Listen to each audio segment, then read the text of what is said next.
And I'm hereby calling for the death penalty for any migrant that kills an American citizen or a law enforcement officer.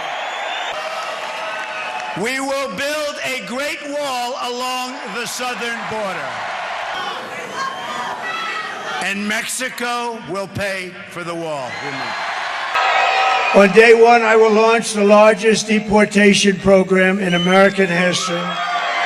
While we are taking away our officers over 10,000 kilometers away to Haiti to protect Haitians, we have left our women and children unprotected.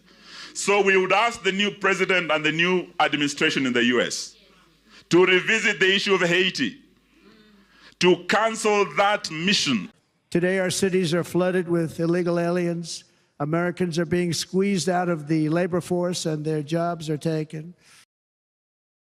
Donald Trump is said to become the 47th president of the United States of America, with most projections showing him clinching an electoral victory, which will most likely send ripples of anxiety through Kenyan communities, particularly those with aspiration of studying or working in the U.S. The president-elect has indicated his intention to resurrect and expand upon the hardline immigration policies that defined his first term, a prospect that has sparked concern among Kenyans eyeing opportunities in America. During his first term, Trump's administration was marked by a string of hardline immigration policies. This included withdrawing from the Paris Climate Accord, imposing a travel ban on citizens from several Muslim-majority nations, and raising import tariffs. He made some headways on campaign promises, like building a wall along the US-Mexico border and having Mexico foot the bill. But this ultimately fell short. While some of these policies were charged in court or met with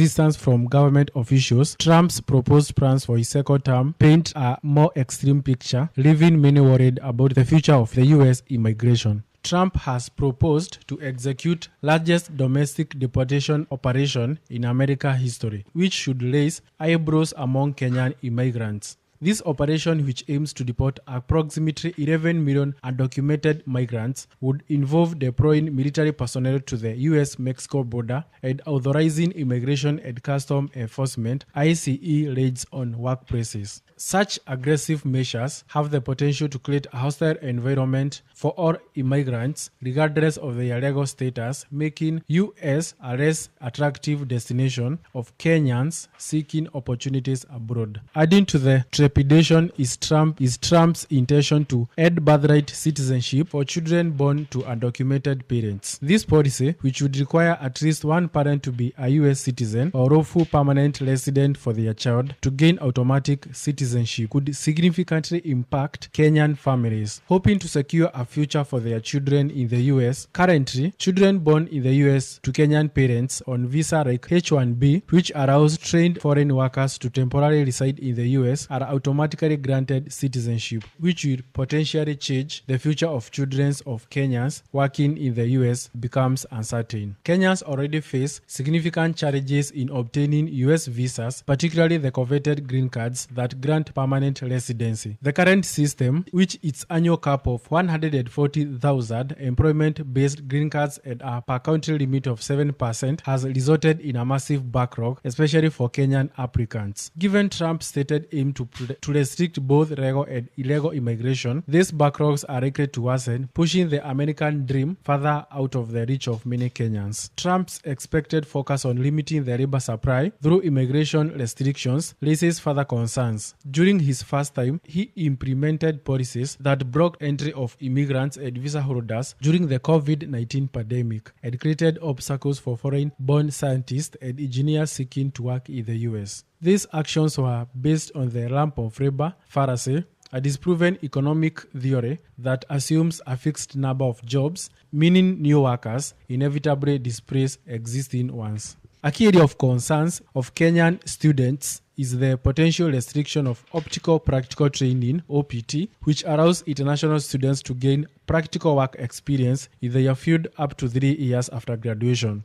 During his previous term, Trump's administration considered OPT, particularly the 24-month extension granted to students in STEM fields where restriction was not implemented then. The possibility of its revival under a second-term administration is a significant worry for Kenyan students hoping to leverage OPT to gain foothold in the U.S. job market. Another potential hurdle for students is the possibility of stricter H-1B visa policies. The H-1B visa is a common pathway for international students to transition from OPT to permanent employment in the U.S. During Trump's first term, his administration implemented measures that raised denial rates for H-1B petitions, increased costs for employers, and created uncertainty around the visa program. Where some of these measures were later deemed unlawful, the possibility of their return or the introduction of new restrictions would significantly impact Kenyan students' chances of securing long-term employment in the U.S. Trump's proposed policies could also have unintended consequences for Kenyan professionals already working in the U.S. on H-1B and waiting in the green card backlog. One proposed policy involves raising the minimum wage requirement for H-1B visas holders and employment-based migrants, potentially pricing them out of the job market. Another potential issue is the possibility curtailment of work authorization for spouses of H-1B visas holders. This policy, if implemented, would make it much harder for families to remain in the U.S. while waiting for their green card applications to be processed. Kenyans would ask themselves what next. While Trump's immigration policies have drawn criticism from various quarters, including human rights groups and legal experts, they resonate with a segment of the American population concerned about job security and national security. The former president promised to crack down on immigration has appealed to those who believe that immigrants are taking jobs from Americans and contributing to social problems. Trump's victory presents a challenging landscape for Kenyans aspiring to study or work in the U.S. The proposed immigration policies, coupled with the existing backlogs in the green card system, suggest a future where obtaining U.S. visas and navigating the immigration process will be more difficult than ever. Where the full impact of Trump's second term remains to be seen, it's clear that his presidency will have significant implications for Kenyan immigrants and students hoping to pursue their dreams in the United States. Comment down on your thoughts. What do you think about Trump being re-elected into White House? Would it significantly affect Africans and Kenyans eyeing for the American dream?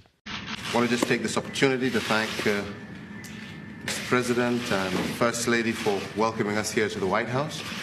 As President Trump has said, Kenya and the United States have had strong, solid relationships ever since our independence. We are here to renew that partnership. We're here to strengthen it. We've had very good and excellent cooperation, especially in our fight against terrorism because of the neighborhood that we're in. Al-Shabaab fights, which the United States have been a very strong and solid partner.